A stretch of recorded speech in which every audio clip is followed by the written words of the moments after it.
Assalamualaikum warahmatullahi wabarakatuh.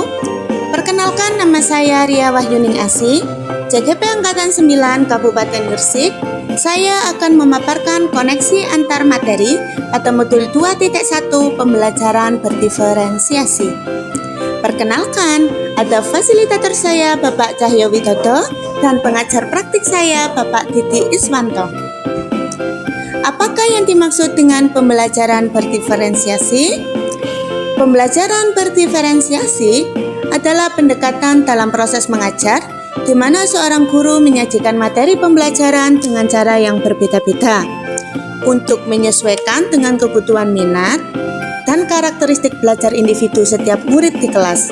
Tujuan utama dari pembelajaran berdiferensiasi adalah agar semua murid dapat terlibat secara aktif dalam proses pembelajaran, merasa didukung dan mencapai hasil belajar yang optimal sesuai dengan potensi masing-masing.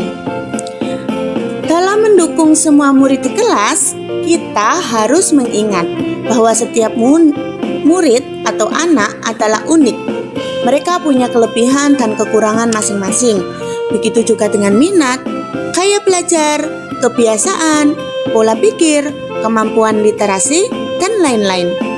Nah, disinilah diperlukan usaha guru untuk mendukung setiap bakat dan potensi yang dimiliki peserta didik. Lalu bagaimana cara melakukan pembelajaran berdiferensiasi di kelas? Ada 5 hal yang harus guru lakukan untuk melakukan pembelajaran berdiferensiasi di kelas. Yang pertama, yaitu memahami tujuan pembelajaran.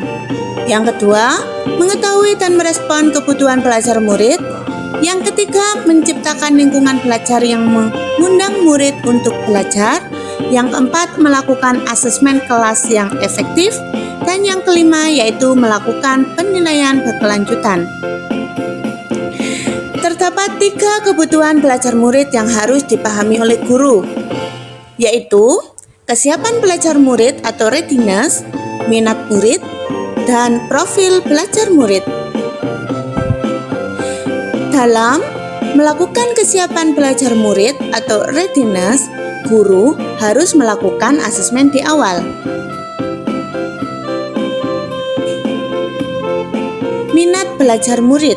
Minat adalah salah satu motivator penting bagi murid dalam proses belajar mengajar. Profil belajar murid sangat erat kaitannya dengan lingkungan, budaya, gaya belajar, dan kecerdasan majemuk. Lalu bagaimana cara mengidentifikasi kebutuhan belajar murid? Yang dapat kita lakukan adalah mengamati perilaku murid, mengidentifikasi pengetahuan di awal, melakukan refleksi, melakukan komunikasi dengan guru sebelumnya, membaca rapor di kelas sebelumnya, dan melakukan penilaian formatif dan diagnostik. Lalu apa strategi untuk mendiferensiasikan pembelajaran?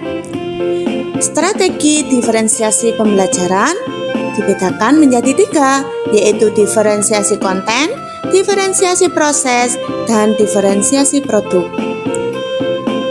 Dalam diferensiasi konten, berkaitan dengan apa yang kita ajarkan, seperti materi, konsep, atau keterampilan yang perlu dipelajari berdasarkan kurikulum. Mendiferensiasi konten bisa dilakukan dengan membedakan pengorganisasian atau format penyampaiannya, bukan mengubah atau menurunkan standar kurikulum. Dalam diferensiasi proses, kegiatan yang memungkinkan murid berlatih dan memahami atau memaknai konten dengan cara membedakan proses yang harus dijalani oleh murid. Dalam diferensiasi produk, yaitu berupa bukti yang menunjukkan apa yang murid telah pahami dengan cara membedakan atau memodifikasi produk sebagai hasil belajar murid, hasil latihan, penerapan, dan pengembangan apa yang telah dipelajari. Apakah ada kaitannya modul 2.1 dengan modul-modul sebelumnya? Nah, tentu sangatlah ada. Untuk dapat melakukan pembelajaran berdiferensiasi, maka guru harus berusaha memenuhi kebutuhan belajar anak sesuai dengan kodrat alam dan kodrat zaman. Berdasarkan filosofi KHT, tentunya itu saling berkaitan antara modul 1.1 dengan modul 2.1. Dalam melakukan pembelajaran berdiferensiasi, seorang guru penggerak harus berpihak pada murid, reflektif, mandiri, kolaboratif, dan juga inovatif. Untuk dapat menciptakan pembelajaran berdiferensiasi agar dapat memenuhi kebutuhan murid. Dengan demikian, seorang guru penggerak dapat mewujudkan kepemimpinan murid dengan menuntun merdeka belajar. Hal ini sesuai dengan nilai dan peran guru penggerak pada modul 1.2.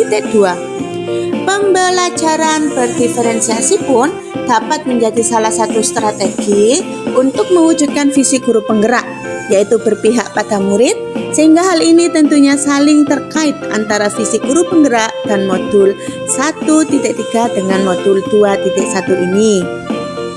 Pada pelaksanaan pembelajaran berdiferensiasi, antara guru dan murid harus ada kesepakatan kelas terlebih dahulu agar proses pembelajaran dapat berjalan dengan baik sesuai dengan nilai-nilai yang ada pada budaya positif pada modul 1.4.